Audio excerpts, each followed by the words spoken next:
Hi, today I'm sharing how I cook beans. Instead of using water, I prefer to always use the juice of stems if I have them available and if I have the time. So, my favorite are beet green stems and chard stems from the farmer's market because they're naturally very salty. Sometimes at the grocery store, I find that they're rather mild, like the soil wasn't very rich. So, sometimes chard stems aren't necessarily salty, but the ones at the farmer's market usually are very salty.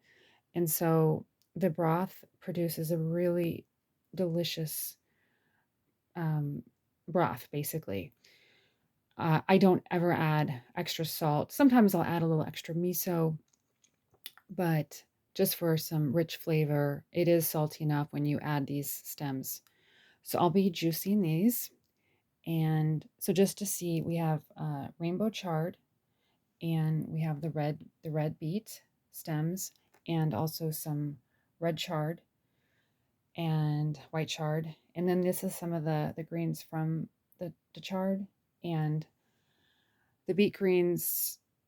There's a whole colander full of beet greens, which I'll be using later. So for the juice, I just use the stems, and the greens I set aside for later use. Okay, on to the next step.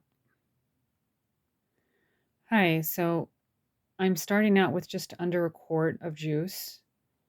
Later, as the beans need more liquid, I'll juice more. I don't want to overcook the juice, so I just want to add just enough to cover them, and later, as the liquid evaporates, I'll add more later to minimize the overcooking process. So here I have 1 pound of black turtle beans that I soaked overnight. They did not sprout.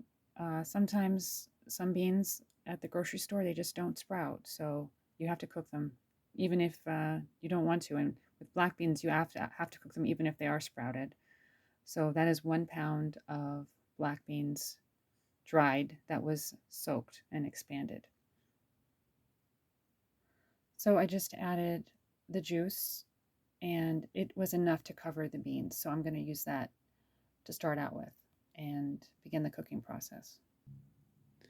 So I'm actually adding some more juice to make it a full quart, just so that it's easier to remember. It's a full quart amount of juice.